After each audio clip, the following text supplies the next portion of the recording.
Hey everybody, thanks so much for joining us right here on The Right View. Tonight, we are joined by musician, podcaster, public speaker, fitness expert, and author of Strong Advice, Zuby's Guide to Fitness for Everybody, Zuby himself. Zuby, thank you so much for joining us at The Right View. I've been wanting to sit down with you for quite some time. I think your popularity keeps growing with everything you do. I think you have a very fascinating story and sort of how you ended up becoming a known person online, etc. But maybe give our listeners and our viewers a little background on you, all the accolades that you've accomplished. How did you start and get to this point where you are now? Sure thing. Well, my name is Zuby. As you've said, I'm an independent rapper, author, and podcast host. I do a lot of things. I was born in the UK. I grew up in the Middle East in Saudi Arabia. I come from a family that is originally from Nigeria. And when I was in Saudi Arabia, I also went to an American school up until 5th grade. So you can probably hear in my accent that I don't sound like the typical Englishman, which confuses a whole lot of people. So I did really well in school. I went to Oxford University where I studied computer science. And that's also where I got into rapping. I started rapping when I was in my first year of university. And I actually released my first album, Commercial Underground, when I was in my second year of university. And then after I graduated, I did my music full time for a year. Then I joined the corporate world, worked as a management consultant for 3 years while doing my music stuff on the side. And then after 3 years of that, I decided to take a massive plunge and become a full-time artist. So I've now been full-time self-employed for the past almost 10 years. It'll be 10 years in November. And since then, I've put out 6 albums, 3 EPs, wrote and released my first book, done hundreds of podcasts, hundreds of shows, and stuff continues to grow. And I've done it all independently as well. Wow. And how old are you, by the way? I'm 34. Okay, 34, you've accomplished so much. I think it's amazing. By the way, little known fact about me, some people might know this, but I fancy myself a pretty good rapper. If you were at my wedding in 2014 to my husband, Eric, what people would know is that we had no karaoke set up. I just grabbed a mic and just went for it. And it's something that I'm kind of known for. I'm just throwing it out there, Zuby, in case you need like a backup situation or an opening act one day. I am available. I'm just going to say it. I'm always open. I just got to hear the skills and we'll go. I know. I got to try. Look, you won't take me at my word. You'll make me prove it. I appreciate that. But kind of your story, though, you were studying computer science at Oxford. I mean, that's really impressive. And then you just decided, I'm going to release a rap album. I'm going to start. I mean, that's kind of a departure. And I don't think many people would see that coming with that background. Were you always into music? Was this always something that you wanted to do? Or did you just suddenly wake up one day and you were like, I've got to do this. I feel the urge. Yeah, it's a fair question. So actually, when I was a little kid, I wasn't really into music much at all as a listener. I did play piano as a kid. I played piano maybe from the age of 5 up until I was about 13. And nice. I played trombone for a little while. Well. Okay. FYI. Yeah, I do wish I continued it all the way through, to be honest. But when I was in my teenage years, I got into like going to the gym and playing rugby and other stuff. So I kind of dropped it. But I became a huge hip hop fan when I was 12, 13 years old, really got into a whole bunch of different artists. But I'd never actually tried writing and creating my own stuff until I was 18 when I was in university. And I picked it up pretty quickly, got good at it, and just started out with my inner circle, friends, family, playing stuff to other students at the university and stuff like that. And then one of my friends had a basic recording setup in his dorm room. So I'd go in there, download beats off the internet, record tracks. And it just started to grow and get some traction. I got some really positive reviews in some of the local music magazines and stuff like that. I started doing gigs around the city, started selling my CDs, and just built up my name from there. Once I'd built up a bit of a name in the city of Oxford, both within the university and outside of it, then I started also traveling to London and doing shows there, promoting my music, and eventually taking that all over the UK and beyond. So it's been a really long, hard grind. I mean, a lot of people don't understand that I've been doing what I do in some capacity for 15 years now. So in 2018, 2019, way more people started to get to know me through various online channels.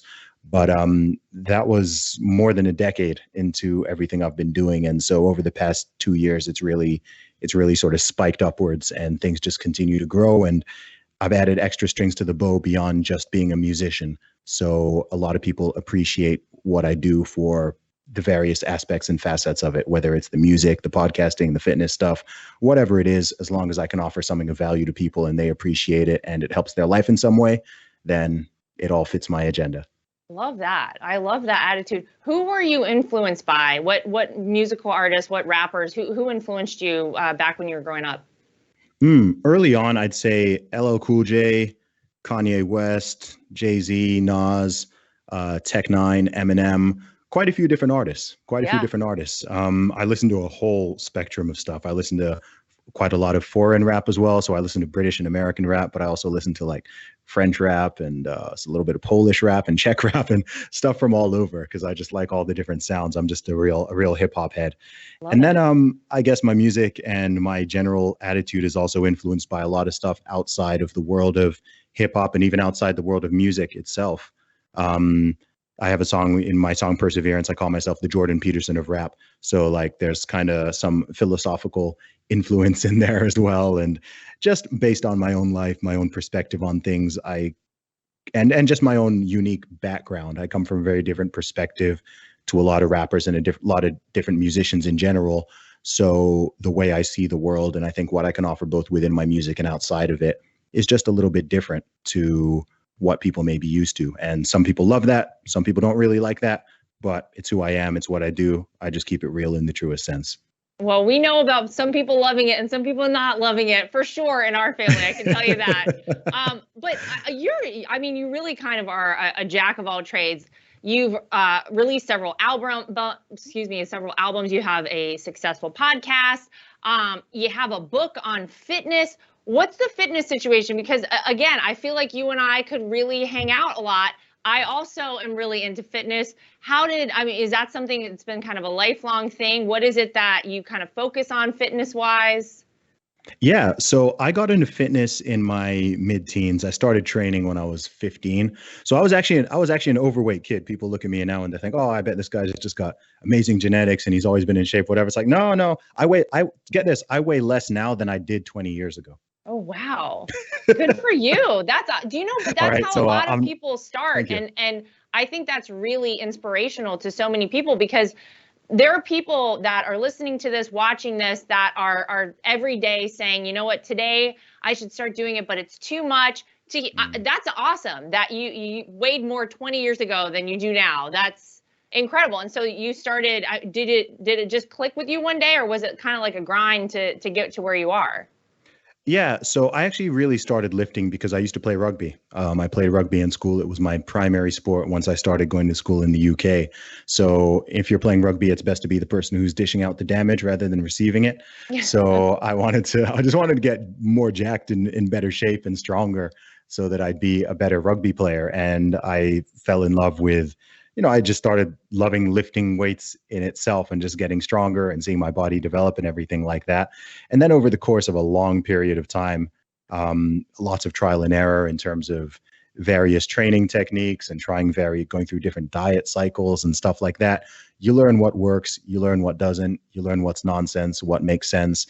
And so with my book, Strong Advice, I really wanted to just write a simple and concise guide, particularly for people who are beginners or intermediates, to help them know how to reach their goals, whether they're trying to build muscle, burn fat, get stronger, gain weight, lose weight, whatever their goal is. I wanted to just lay it out pure and simple without tons of jargon and tons of nonsense. It's a very simple, concise book. And that's a lot of the power in it. I mean, it's sold thousands of copies now. It's been sold in, I think, about 70 different countries now, which is amazing for an independent release. Yeah. And I'm all about self-improvement, and I'm also about encouraging other people to self-improve. The through line through everything I do is about, honestly, it's about inspiration. It's trying to encourage people to be their best mentally, physically, spiritually, relationships, whatever it is. Like, everyone has so much capacity and so much potential, and your body is a key part of that. Yeah. And I think that in the modern era we live in, particularly in the West, a lot of people don't recognize that in the way that they really should. I mean, one of the most mind-blowing things over the past year and a half, actually, for me, has been this would have been the sort of ideal opportunity to push a true message of health, right? Especially Yeah, given the absolutely. circumstances of what we've been going through, right? Like encourage people. Actually, you know what? For the past several decades, we've been in this malaise where people have just been getting fatter every year, and everyone, people just gaining weight, gaining weight, gaining weight. People aren't exercising. People are sedentary. People are eating a lot of junk, whether in the UK or the US or Europe, whatever it is. And so this would have been an amazing and an opportune time to really push a message of overall holistic health, fitness, and well-being. And as we often do in our modern society, it's like people instead just opted for the path of least resistance, Yes. just throw That's a mask on and that's you're what okay. exactly what I was going to say is that I feel like people want whatever is easiest and whatever is quickest. Whether or not it actually works long term on a lot of fronts, I don't think matters to so many people. Somehow we've been conditioned, sadly, to go down that path. And I think what people find once they especially start down a journey of fitness, like you're talking about, like I've done for most of my life, you find that, you can't get the results you want if you don't put the time and effort in anything in life. By the way, in a job, in fitness, in a relationship, you've got to put the effort and the time in, and then you'll reap the rewards. But you're right. It would have been an incredible time during COVID for people to say, let's start focusing instead of, looking for just a vaccine or looking for more ways to lock people down. Maybe we should start talking about the fact that healthy people who are fit, are not dying from COVID. It is the least healthy people in our society, and obviously people with underlying health conditions. How do we get more people on the healthy path? But of course, that wouldn't happen. And we could talk about how the drug companies pay a lot of money to get the vaccines out there, et cetera. But you're right, it would have been an amazing time. I don't want to lose sight of the fact that I just realized something else in common, Zuby. Do you know that when I went to college, I went to North Carolina State University, I was on a club rugby team. Okay. Oh, really? You and I literally, why aren't we hanging out? Why aren't we best friends? I don't understand. Oh my gosh. Yeah. I mean, I haven't even thought about playing rugby in years. And actually, if you tried to get me to play right now, I don't honestly know if I'd remember all of it. But I was the person what's the person they lift up in the scrum? Or wait, when they catch the ball, what is that? In the lineouts. Yes. In the lineouts. It can be various positions who get lifted up. Well, I see. I don't even know. I don't even know what I'm talking about now. Where were you positioned in the scrum? Were you in the scrum to begin with? I think I was. Gosh, I have to remember. All I remember is whenever the ball got thrown in, they lifted me up and I caught it. It's a club team. Again, okay. This is a very loose interpretation of what actual rugby is, especially in America. I don't really know if we can get down in America with rugby. But again, just another thing. So when we actually meet in person, we're going to play the piano. I'm going to try out to be your backup rap vocalist in some capacity. And maybe you can remind me how to play rugby. I think it's a fair trade if you want my honest opinion. We can make it happen. We can make it happen.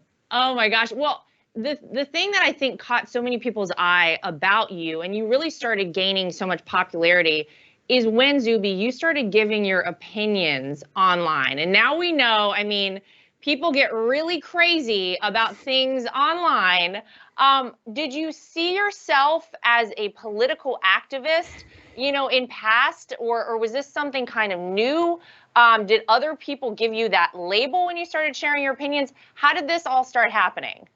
Sure. So I don't consider myself a political activist at all. In fact, you're just a common sense thinker, I feel like, right? Yeah, very much so. And I feel like my hand was sort of forced into the social commentary lane just because the world, everything around me was entering such a bizarre period of time where I felt like my voice needed to be added to the conversation. I wasn't really seeing my voice and my perspectives on things being well represented.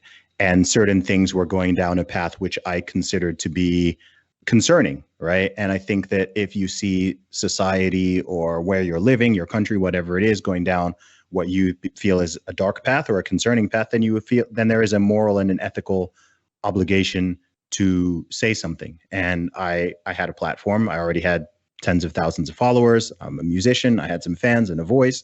And so I just started lending my voice and sharing some of my personal thoughts, the private conversations I'd be having with my friends and family. I thought, you know what? I'm going to voice a little bit of this on Twitter or when I started my podcast through the podcast. By the way, that's very brave to do, because a lot of us feel comfortable actually saying these things amongst our own friends. Obviously, for me, I can't escape it. We know what my last name is. We know how I feel, right? I mean, like, I'm not hiding anything from anyone. Yeah. But for somebody, especially like yourself, somebody that did have a platform, that was a musician, and you have so many different followers out there, you don't know how they feel. I think in this day and age, my gosh, we know you could get canceled for things much smaller. That's pretty brave that you did that you came out and you were just like, I'm going to tell you what I think.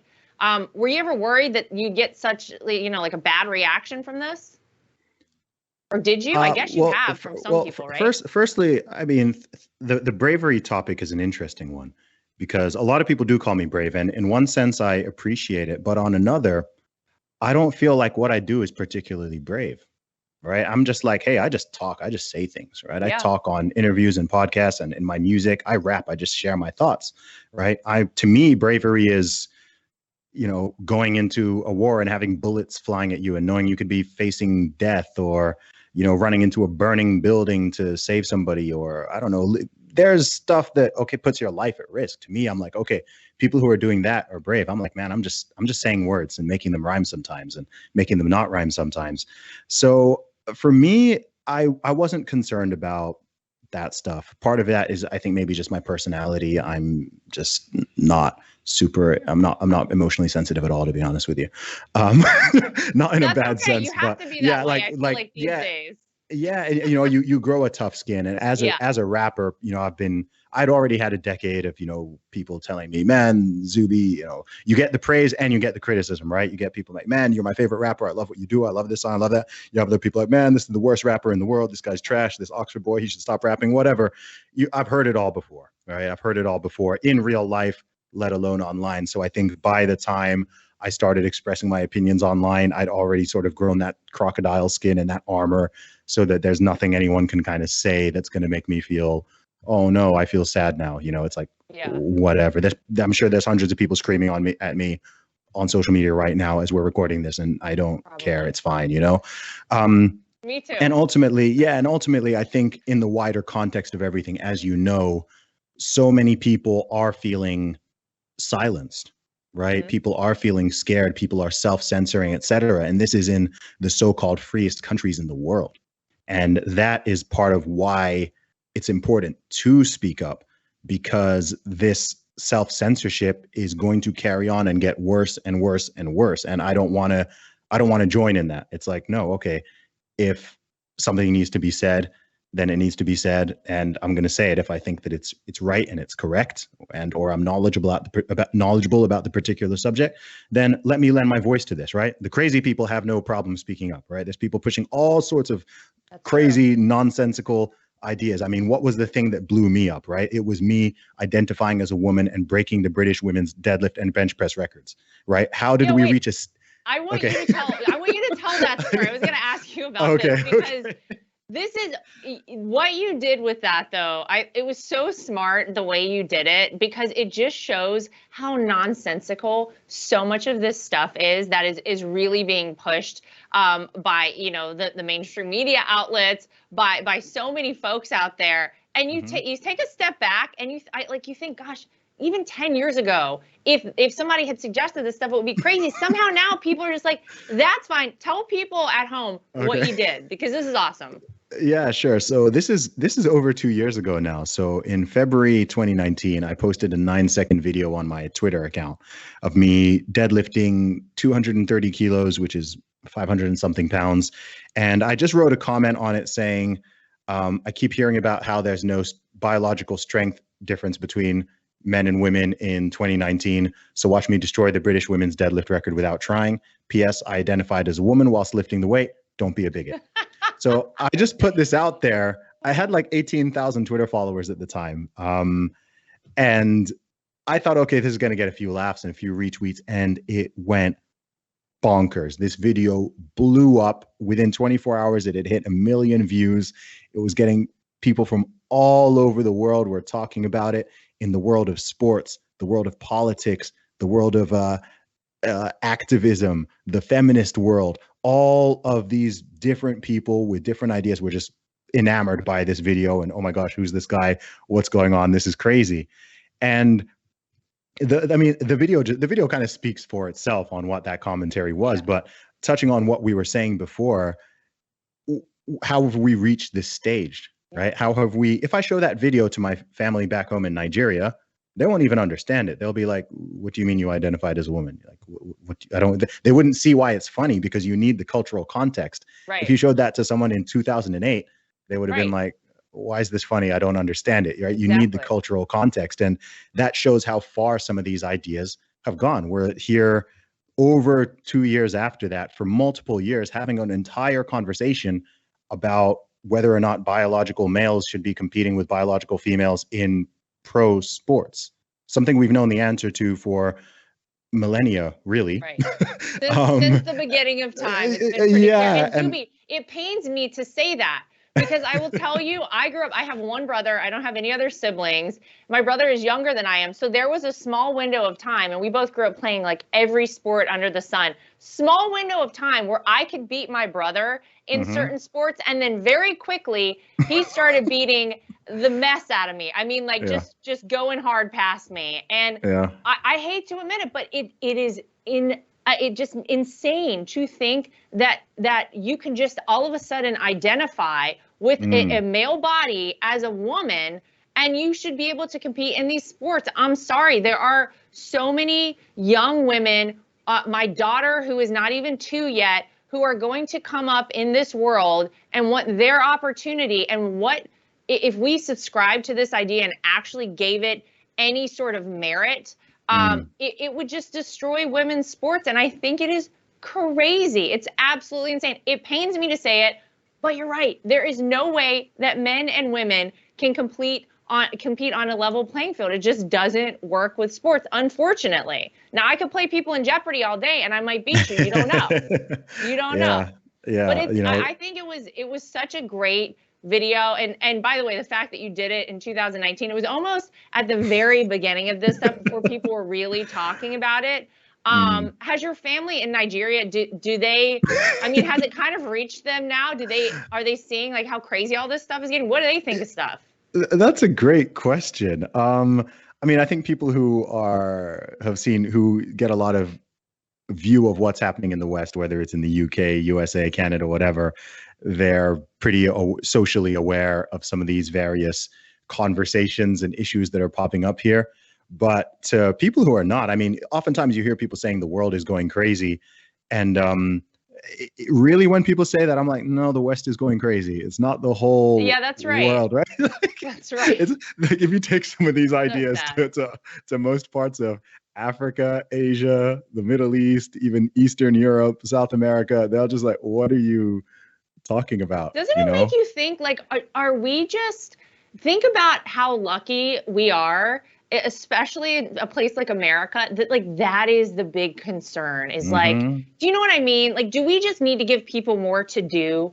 Sometimes I think that like maybe these people need hobbies, that they're coming up with this kind of crazy stuff. They need something else to do. Maybe it speaks to how successful a society we have been in many ways, that this is like the big problem of the day, you know, like when this is your biggest issue and it's not just like survival or housing or food or whatever it might be, like it is in a lot of the world, you know, that maybe it speaks to something positive, but somehow we're turning it into something that's really does seem so crazy. I think, I don't know, maybe we just need to give people more stuff to do. We'll see. I think it's a sign of a decadent society, I believe. Yes. You know, where people are really struggling and dealing with basic human needs, you don't have time for this nonsense. You don't have time to be inventing pronouns and arguing over how many genders there are. And, you know, the crazy thing about it, though, is regardless of someone's political orientation, I mean, there are problems in our countries that are worth dealing with and resolving. Absolutely. So it's also frustrating to me because it's also a massive distraction, right? Yeah. So for all the time that is spent debating, you know, gender pronouns for multiple years, it's like, well, there's some real issues out there. There are still hundreds of thousands, if not, there's still millions of homeless people. There's still, child trafficking and sex trafficking going on. There's still actual elements of human slavery still going on. There's a whole bunch of issues which we could be dealing with and talking about, but the steam gets taken out of those to deal with the nonsense. And I think that's whilst there's a funny side to all of it, which my tweet obviously chimed in on, there's also a sad side where it's like, come on, guys, can we actually deal with something that's important? Yeah, that impacts people's lives for sure. I forgot to ask you your pronouns at the beginning, Zuby. I'm sorry. No, I'm just well, when we get there on this show, it's really over. It's just done. Oh my gosh. Well, I want to ask you this because I feel like this is a question that I really always want to hear from people when they come on the show about. What do you think is the best part of America, and what do you think is the biggest threat to the future of America? Wow.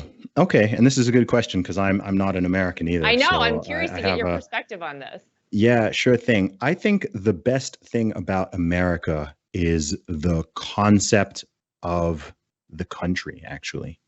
Right. So America is one of the, if not the only country in the world, which is very much founded upon an idea and principles, which it hasn't always lived up to. And it's taken a while for those rights and ideas and the Constitution, the Bill of Rights to go out to across every citizen in the country. But the notion that it's very much an idea and it's a country founded on this idea. It's not founded on a specific ethnicity, like most countries actually are, or like just a particular, so people speaking a particular language or just from this part of the world. It doesn't have the same, it's a very new country as well, which makes it very exciting. And I think people often forget that I say that the USA is as far as countries go, it's like a teenager, right? So I think that's why it's so exciting and there's so much opportunity and there's all these ups and downs and it can be a little bit crazy sometimes, but it's also a lot of mood swings, right? But if you look at the history of other countries, it's like, man, stuff goes so far back. So I think that's the coolest thing about the USA is that it's very much founded upon these principles of freedom and individuality and liberty and equality amongst all people and, free markets and entrepreneurship. All of those concepts are very much embedded in the American culture and the psyche of a lot of Americans. I mean, if you travel the world a lot, you'll see that that's quite unique. Even in Europe, people don't have that same freedom, liberty mindset, right? It's much more in America, it's believed that your rights come from God or from natural law, and the government is there to not infringe upon them and to protect them. Whereas if you speak to most British people or even most Europeans or most people around the world, the concept is that your rights come from the government, right? Your rights are gifts from the government, and they can also just take them away. It changes the whole relationship, the whole dynamic. It's even why concepts such as the First Amendment and the Second Amendment, if you talk to most people in the UK about them, they think it's kind of crazy that that's a thing. Or you speak to most people in Europe, they think, wow, Second Amendment, it's crazy, just ban guns, and they don't really understand that. And I think with me having had a foot in both cultures and multiple cultures, I understand that. So to me, that's a bit of a long answer, but I think that's the best thing actually about the USA. And I think it's absolutely unique in the entire world in that sense.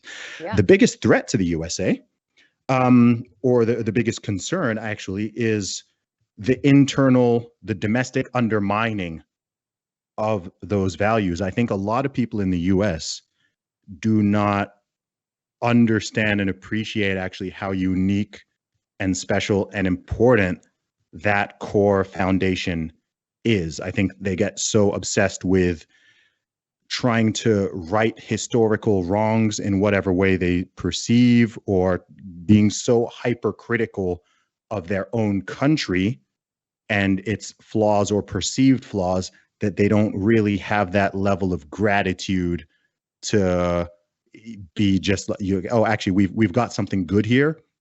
Let's not ruin it. Let's not tear it all down. Right. You hear a lot of people like, we need to tear the whole thing down. And that to me is very, it's ingracious, and it's also just it's stupid, right? It's like really it's a really stupid. bad Yes. idea. And you can see this, right? When you see, I mean, right now, Cubans are protesting, Right. right? You saw last year when people in Hong Kong were protesting. What flag were they waving? That's right. The Right? American flag. That's the There you one. go, right? That's Meanwhile, right. people in the USA are kneeling for the flag or burning it, or saying that it represents racism, so on and so forth. So I think that, yeah, that a big threat to the US is the increasing notion that the whole USA is founded on bad principles, and it's a bad idea, and we need to just delete it and rebuild this in our own special utopian way. And that to me is a great threat. I don't think it's any external threat like it may have been in the past. I think it's Right. actually internal, and all throughout the academic system and some of the elements of politics and the media, et cetera. There's a weird strain of anti-Americanism within America itself, which I think is a genuine threat. Yeah. By the way, loved your perspective on both of those Thank you. things. And you're so right though. I mean, look, you have lived in so many different places. Um, and I'm sure your time in those places has lended itself to your answer. The fact that you have experienced other cultures, other societies, other countries, the people who are out there championing this idea that America is a horrible country. And as you just said, we have to tear it down and start from scratch, probably have never been out of this country, Zuby. They probably have never experienced any other cultures, gone anywhere else in the world, because I can tell you, I have been very lucky to travel to various countries around the world. And every time I get back to the United States of America, I think to myself every time without fail, it doesn't matter where. I just think, wow, what an incredible place America is. I'm so happy to be back here. I'm so grateful that I get to live in this country, that this is where I grew up. And I grew up knowing, I think, how lucky we were to be Americans. But you're right, it's really frightening to see the way that it seems like an entire generation is being indoctrinated with the idea that this country is bad, that this country is awful, that they do not respect it, they do not respect our flag. It's something that weighs heavily on me. It's something that Eric and I, my husband, take into consideration for our children, who right now are only 1 and 3. But we think about, how will they be educated? What will they learn in school? Where should they be in school? Because it has a big impact on the way that you see not only this country, but I think the way this country exists in the world, in a very, very big way. So very interesting to get your take on that. Listen, before I let you go, I want to ask for all of our viewers, all of our listeners, where can we see you? Tell us how to follow you. What do you have in the works? Something coming up that we can see or hear? Yeah, absolutely. So if you go to my website, teamzuby.com, you can check out all of my music, my book. A lot of gear there too. A lot of gear there too. Yeah. I've got my new album, Word of Zuby, which is available exclusively right now on my website, but it'll be out on the wider platforms, iTunes, Spotify, etc., on the 13th of August. That's coming. I'm actually coming out to the USA very soon. I'll be in the USA for the next couple of months. Okay. So you're going to be seeing me appearing on a lot of big podcasts and a lot of big shows. Awesome. And yeah, you can find me on all social media at Zuby Music, Zuby Music. I'm on Twitter, Instagram, YouTube, Facebook, all at Zuby Music. All right. Well, I want to encourage everybody to follow Zuby. I'm certainly keeping up with you, and maybe we'll do a part 2 where you and I are doing music, rugby, like whatever else the day brings. We'll see what happens. So, Zuby, I want to say thanks to you for joining us right here on The Right View. And as always, to everybody at home, thank you for joining us. We'll see you back here next time for more of The Right View.